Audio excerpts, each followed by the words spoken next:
చేవెళ్ల మాజీ ఎంపీ రంజిత్ ఇంట్లో 26 గంటలుగా ఐటీ సోదాలు కొనసాగుతూనే ఉన్నాయి. నిన్న ఉదయం నుంచి డిఎస్ఆర్ గ్రూప్ కార్యాలయాల్లో ఐటీ అధికారులు ఏకధాటిగా తనిఖీలు చేస్తున్నారు. మొత్తం 6 కంపెనీల్లో సోదాలు జరుగుతున్నాయి. ఇందులో DSR infrastructure, DSR builders and developers, DSR infra projects, DSR prime space కార్యాలయాలు ఉన్నాయి.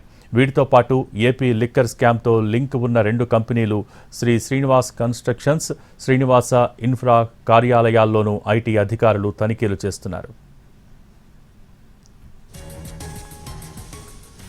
రంజిత్ రెడ్డి నివాసంతో పాటు DSR construction company director, executive director, CEO నివాసాలు, కార్యాలయాల్లోనూ ఈ సోదాలు జరుగుతున్నాయి. డిఎస్ఆర్ కన్స్ట్రక్షన్ కంపెనీలో రంజిత్ రెడ్డి పార్ట్నర్గా ఉన్నారు. పెద్ద మొత్తంలో కంపెనీల ఆస్తులకు సంబంధించిన పత్రాలతో పాటు డిఎస్ఆర్ గ్రూప్ కంపెనీ ఎండీల వ్యక్తిగత ఆస్తులకు సంబంధించిన పత్రాలను స్వాధీనం చేసుకున్నారు ఐటీ అధికారులు.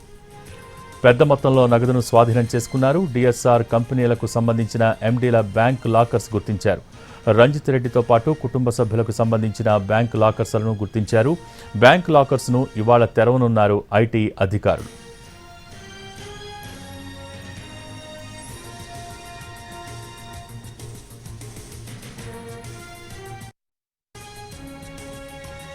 చేవెళ్ల మాజీ ఎంపీ రంజిత్ ఇంట్లో 26 గంటలుగా ఐటీ సోదాలు కొనసాగుతున్నాయి.